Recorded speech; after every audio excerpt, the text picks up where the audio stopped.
სამების საკათედრო ტაძარში ბერი გაბრიელის წმინდა ნაწილების მოსალოცად დედაშვილი ერთად წავიდა. მამა გაბრიელის ლუსკუმასთან მაშინ, სწორედ ასე, როგორც შეძლო გულმხურვალედ ილოცა. დედა პარასკევამ ბავშვი მამა გაბრიელის წმინდა უხრწნელი სისხლით დაალოცა. სათხოვნელად მიდიოდა მამა გაბრიელთან, რომ ადვილად გადამატანილი კიდე ეს ორი კურსიო და მალე რომ ჩამამთავრო ეს ყველაფერიო.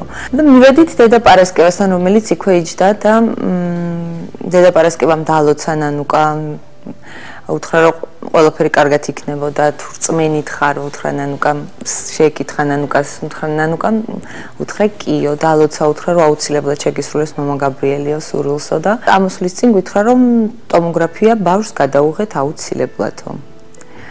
ეს იყო რაღაცა ძალიან დიდი დარტყმა და ძალიან დიდი შოკი, იმიტომ რომ უკვე გადაწყვეტილი ქონდა, უკვე დღე დანიშნული სამშაბათ დღეს უკვე უნდა წავსულიყავით კლინიკაში, უნდა დავწოლილიყავით და ცოტა არ იყოს დავიბენით, იმიტომ რომ თან ძალიან ჯერა მამა გაბრიელის სასწაულების, თან ძალიან ბევრი მსმენია.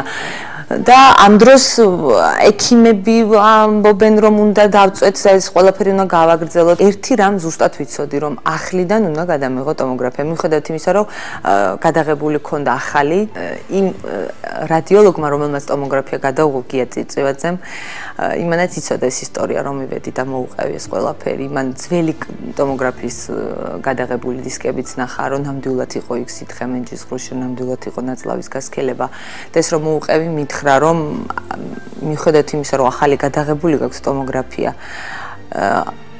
მე ვერაფერს ვერ გეტყვით. მე თქვენს ადგილას წარმოვიდგინე ხა თავი და ნამდვილად ვერ გადაგაწმუნებთ იმაშიო მითხრა. კი ბატონო, გადავიღოთ ახლიდანო. და გადავიღეთ ახლიდან. უნდა გახარებული შემოვიდა რადიოლოგი ექიმი და განციფრებულმა და გახარებულმა მითხრა რომ იცი აბსოლუტურად არაფერი აღარ არის.